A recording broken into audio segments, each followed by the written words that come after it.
जय श्री राम, जय बागेश्वर धाम, जय बालाजी, जय सन्यासी बाबा की जय। जय जय गुरुदेव जय।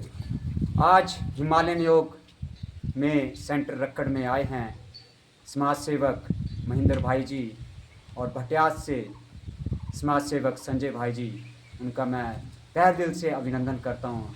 सर्वप्रथम सब भाई जी बहुत बहुत अभिनंदन है हमारे लिए।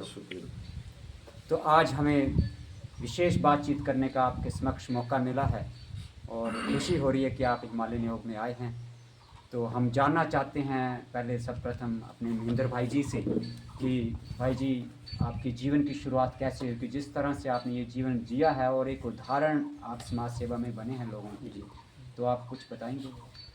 सबसे पहले तो संजीव जी मैं आपका धन्यवाद करता हूँ कि आज हम आपके इधर हिमालयन योग में आए हैं। और मुझे बड़ी खुशी की बात ये लगी थी कि आप एक हनुमान जी के मंदिर का निर्माण कर रहे हैं और बहुत दिन से मेरी तमन्ना थी कि मैं आपके पास आऊँ, और आज मुझे हनुमान जी का आदेश हुआ है तो मैं आपको स्पेशल फ़ोन करके यहाँ आया हूँ कि जो आपने ये बीड़ा मंदिर को बनाने का उठाया है। और चमत्कार आज से ही देखने को संजीव जी मिल रहे हैं कि यहाँ पर पहले हनुमान की सेना के बानर नहीं दिखते थे, वो दिखना शुरू हो गए हैं, है ना। मैं जगह जगह देख रहा हूँ कि हनुमान जी के मंदिर के जो झंडे हैं हमारे वो दिख रहे हैं। एक पूरा एक ना जिसको कहते हैं कि एक पूरा माहौल सा बन गया है कि जिस तरह से आपने जो सोच रखी है, और हम भी चाहते हैं कि कहीं ना कहीं हम भी इसके भागीदार बने।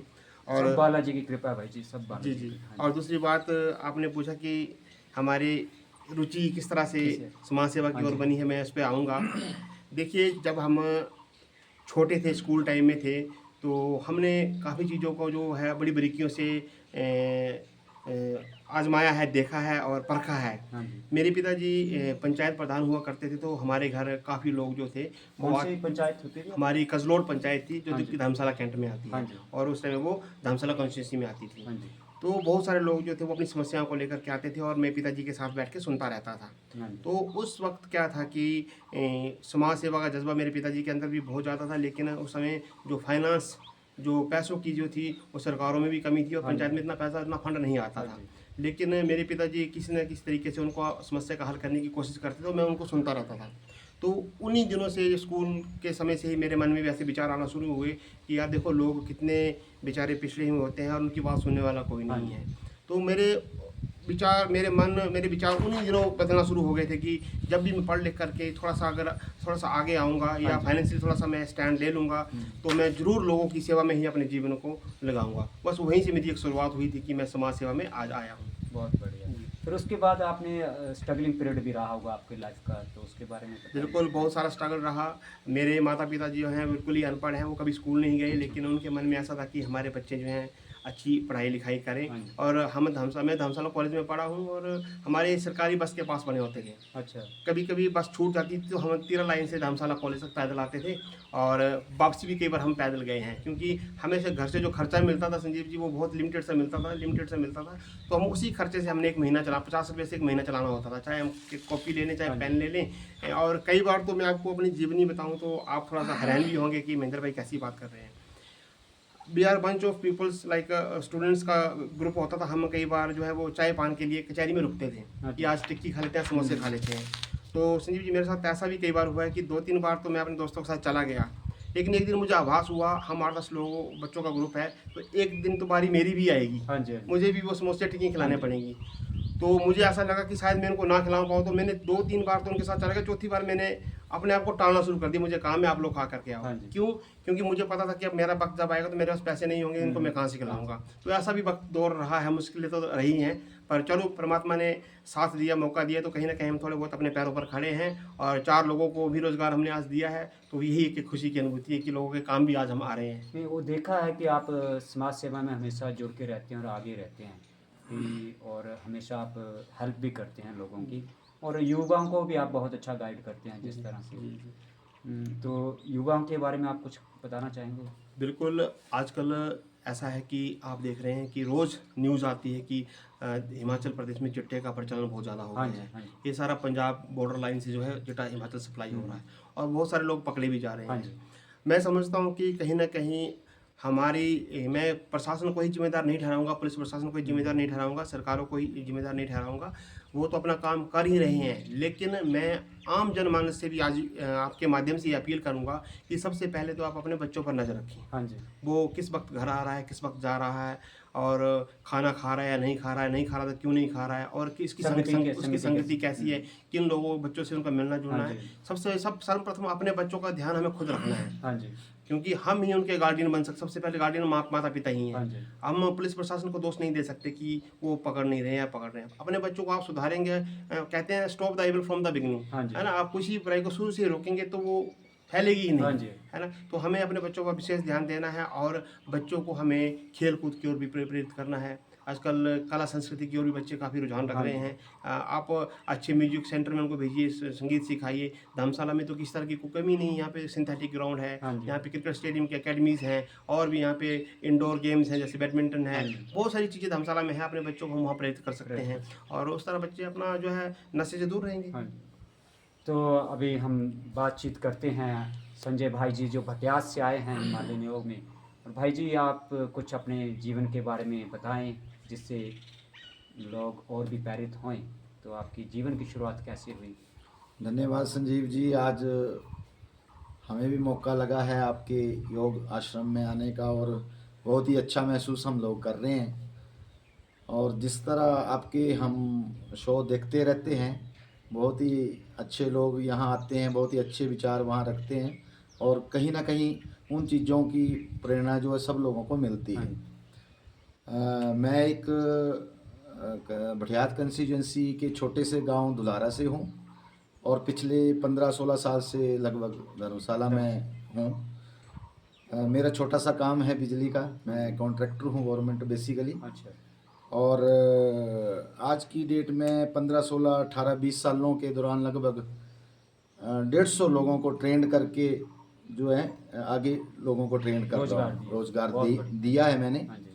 और शुरुआती दौर पे मुझे ऐसा लगता था कि एक पढ़ लिख के अगर कहीं हम सेटल हो जाते हैं या गवर्नमेंट जॉब कर भी लेते हैं तो हम सिर्फ अपना अकेले के लिए कर हाँ पाएंगे। जी। तो मेरा रुझान ऐसा था कि अगर प्राइवेट सेक्टर में हम अपने आप को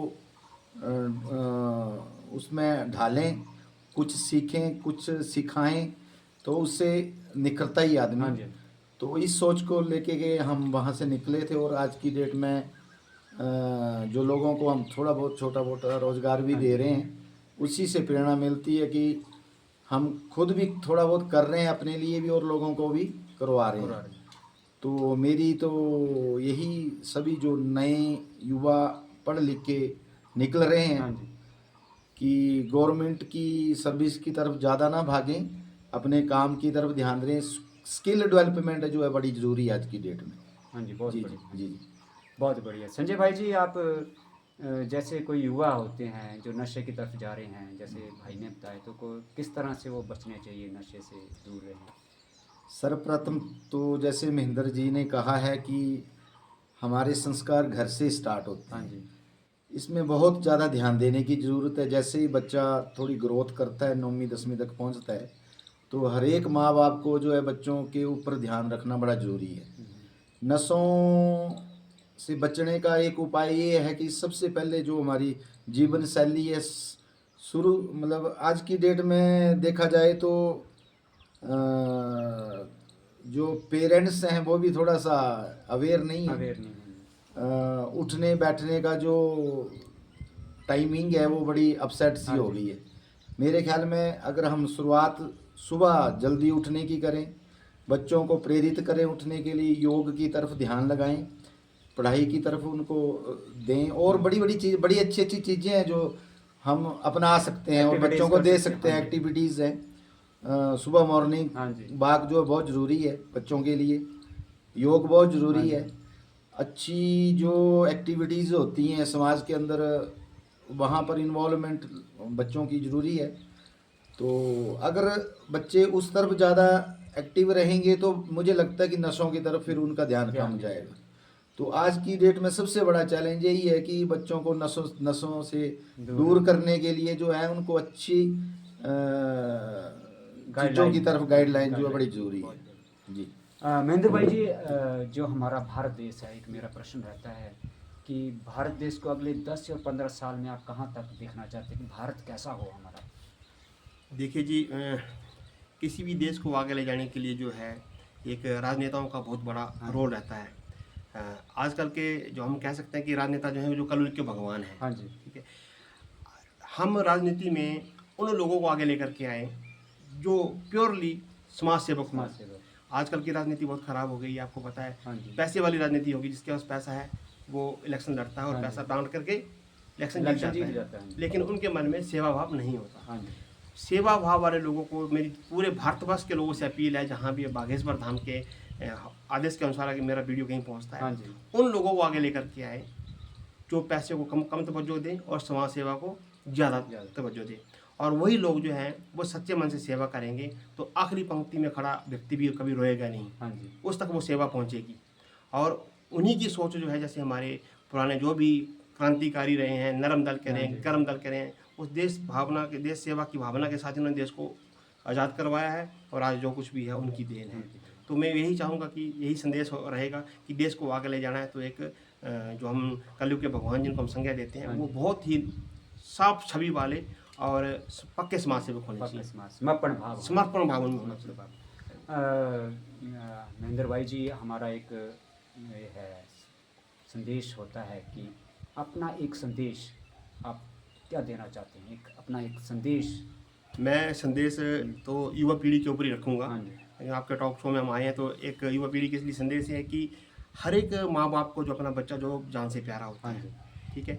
लेकिन मेरी हर एक पेरेंट्स से ये अपील है कि अपने बच्चों को आप इतना इजी ना बनाएं, इतना इजी ना कर दें कि वो मेहनत करना छोड़ जाए। हाँ जी। क्योंकि सभी को अपने बच्चे प्यारे हैं, उनको थोड़ा सा स्ट्रगल करना सिखाएं। जैसे कि संजय भाई ने बात रखी कि उनकी हर एक चीज़ की टाइमिंग होनी चाहिए। मेरा संदेश है कि अगर हमारी युवा पीढ़ी जो है वो अच्छी शिक्षित हो जाएगी, अच्छी राह पे चलेगी तो हमारा देश जो वो तरक्की करेगा और हमारे युवा भी बहुत आगे बढ़ेंगे और देश विदेश में भारतवर्ष का नाम रोशन करेंगे। बहुत बढ़िया। संजय भाई जी, आप क्या संदेश देना चाहते हैं हमारे माध्यम से? क्योंकि हम भी युवा अवस्था से गुजर भी गए हैं और अभी युवा ही हैं, तो मेरा भी युवाओं के लिए यही संदेश है कि नशों से दूर रहें, स्किल डेवलपमेंट की तरफ ध्यान दें, गवर्नमेंट नौकरी की तरफ ना भागें और अपना जो स्वास्थ्य जो है उस पर बड़ा ध्यान देने की ज़रूरत है। नशों से दूर रहें और एक दिनचर्या को जो है ना एक व्यवस्थित तरीके से व्यस्त अपने आप को रखें। बहुत बढ़िया। तो ये विशेष बातचीत में आज हमारे साथ थे महेंद्र भाई जी और संजय भाई जी, जिनका एक समाज सेवा में एक नाम है और बढ़ चढ़ कर आगे लेते हैं। हमारे साथ बने हुए थे हमारे वीरेंद्र थापा सर भी हमारे साथ थे और सर का भी बहुत बहुत अभिनंदन। आपका बहुत बहुत धन्यवाद, आपने कीमती समय आज हिमालयन योग में दिया है और आपका यहाँ आना हमें प्रसन्नता जाहिर करती है और हमें बहुत खुशी हुई कि आपने इतना कीमती समय हमारे लिए दिया है। संजीव भाई बहुत बहुत धन्यवाद। Thank you.